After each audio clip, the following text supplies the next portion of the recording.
పల్నాడు జిల్లా ఎస్పీ గారికి నాకు న్యాయం చేయాలని కోరుకుంటున్నాను. మీడియా వారికి నా నమస్కారములు. నా పేరు సోడిశెట్టి మంజు భార్గవి.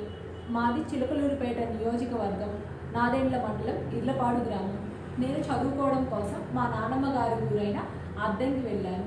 అక్కడ నాకు చాలా దగ్గర బంధువు అయిన రామానాయుడు నా వెంటపడి నన్ను ప్రేమిస్తున్నానని చెప్పి పదే పదే చాలాసార్లు నా వెంటబడి నన్ను ప్రేమిస్తున్నాను అని చెప్పి నన్ను బలవంతంగా లొంగ తీసుకున్నాడు. ఆ క్రమంలో నేను ప్రెగ్నెన్సీ అయ్యాను.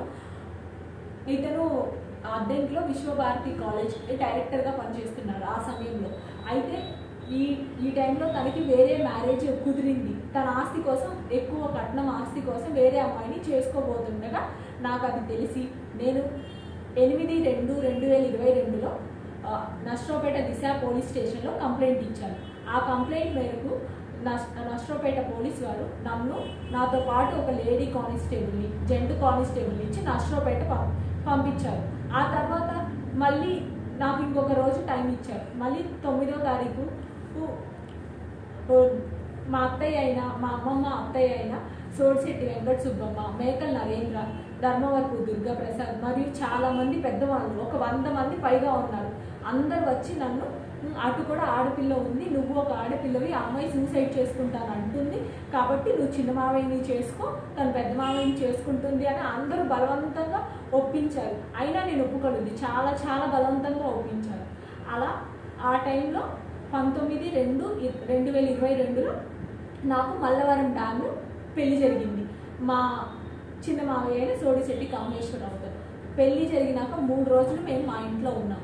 ఆ 3 రోజుల తర్వాత తను మా అత్తయ్య గారి ఇంటికి తీసుకెళ్ళి, నేను 16 రోజుల పండుగ వస్తాను, అప్పటి వరకు నువ్వు మన ఇంట్లో ఉండు అని చెప్పి వెళ్ళిన తర్వాత రామానాయుడు నాతో చాలా విచిత్రంగా ప్రవర్తిస్తున్నాడు. నన్ను మళ్ళీ ఫిజికల్గా, మెంటల్గా, వర్బల్గా కూడా అబ్యూస్ చేస్తున్నాడు. చాలా చాలా మాట్లాడుతున్నాడు. నువ్వు నాతోనే ఉండాలి, నాకే చేయాలి, మా తమ్ముడికి నువ్వు అసలు కాపురం చేయకూడదు, నాతో ఉంటేనే ఇంట్లో ఉంటావు, నేను చెప్పిందే జరగాలని చాలా చాలా టార్చర్ పెడుతున్నాను సార్.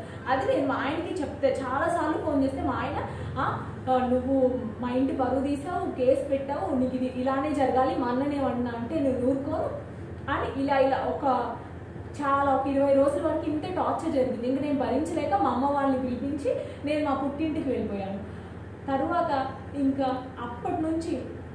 ఆ తర్వాత నుంచి నెక్స్ట్ ఇయర్ 2023 వరకు మధ్యలో 14